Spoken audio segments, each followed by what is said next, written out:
अभिभावक संघ ने ऑनलाइन परीक्षा कराने की मांग की। बरेली जन जागरूकता कल्याण समिति अभिभावक संघ ने अध्यक्ष अंकुर सक्सेना के नेतृत्व में एक बैठक आयोजित की और निजी स्कूलों में फीस न बढ़ाने का अनुरोध किया। मेरा नाम राधिका अग्रवाल है। मेरा बच्चा सेंट फ्रांसिस में पढ़ता है। मेरा सिर्फ इतना सा कहना है, पूरे 2 साल से हमारे बच्चे ऑनलाइन क्लासेस ले रहे हैं। अब सडनली उन लोगों को ऑनलाइन बुलाया जा रहा है एग्ज़ाम्स के लिए। क्या बच्चों पे मेंटल प्रेशर नहीं पड़ेगा? हमारे बच्चे इस लायक अभी नहीं है, किसी भी कीमत पे नहीं, हमारे सबके बच्चे, कि वो एकदम क्लासरूम में जाएं और जाकर के सीधे एग्ज़ाम स्टार्ट कर दें। हमारे उस बच्चों को आप लोग बुला रहे हो, ठीक है, बहुत अच्छी बात है। हमें या तो टाइम पीरियड दो, महीने 1.5 महीने का, डेट शीट आगे बढ़ाओ, हम बच्चों को कराते हैं। आप लोग हमें सपोर्ट करो, क्लास में रिविजन्स करवाओ, हमारा बच्चा एग्ज़ाम दे देगा। आप बुलाओगे, आज बुलाओगे, कल हमें उसका फेल का मार्कशीट पकड़ा दोगे कि आपका बच्चा पेपर नहीं दे पाया। ऑनलाइन पेपर लीजिए, ऑफलाइन पेपर मत लीजिए। थोड़ा हम लोगों को फ़ीस के लिए कंसेशंस दीजिए, जो आपने लास्ट ईयर दिए हैं वो आगे कंटिन्यू करिए। हमारे बच्चों की फ़ीस नहीं बढ़ाइए। जो भी आप 10% 15% इंक्रीज़ जो भी करते हो वो हमें नहीं चाहिए, क्योंकि वो अननेसेसरी की आप हमसे ले रहे हो, उसको आप रोको।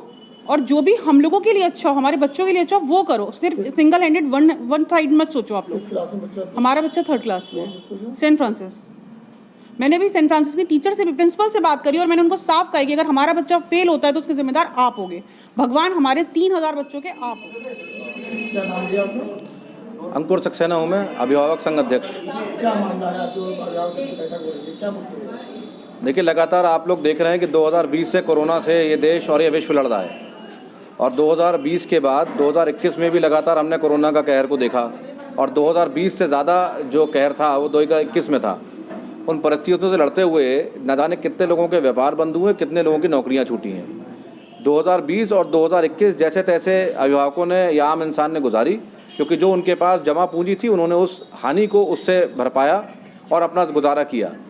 2022 में भी यही अंदेशा था कि फिर से कोरोना आएगा, लेकिन ओमिक्रॉन को किसी तरह से कंट्रोल किया गया। ये यूँ कहिए कि हमारी इम्यूनिटी स्ट्रांग हुई और हम लोग थोड़ा सामान्य रूप में आने के लिए तैयार हैं।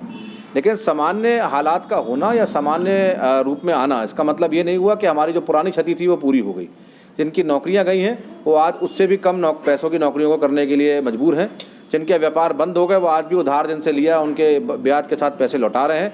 ऐसे बहुत सारे अभिभावक और बहुत सारे जनमानस ऐसा है जो लगातार आर्थिक स्थिति लड़ रहा है।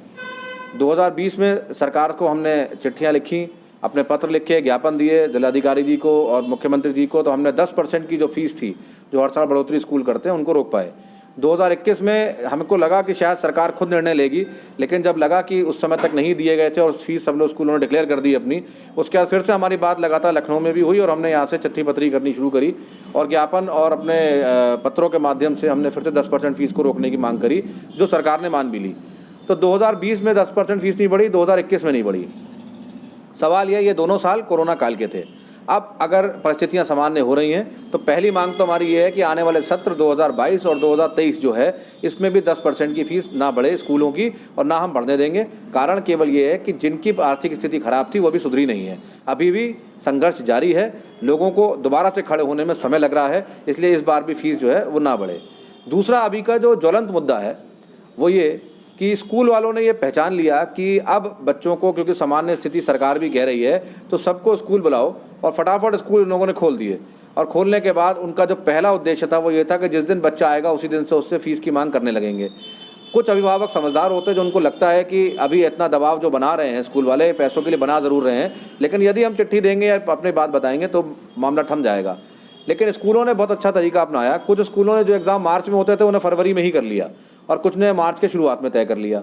इन पर इससे हुआ क्या कि जो फीस मार्च और अप्रैल के साथ रुकती या लोग उसमें अपनी कोई बात को रखते, उससे पहले ही उन्होंने कहना शुरू कर दिया कि फ़ीस जमा कर दीजिए, अन्यथा आपको एग्ज़ाम में नहीं बैठने दिया जाएगा। सवाल ये है कि जिस बच्चे को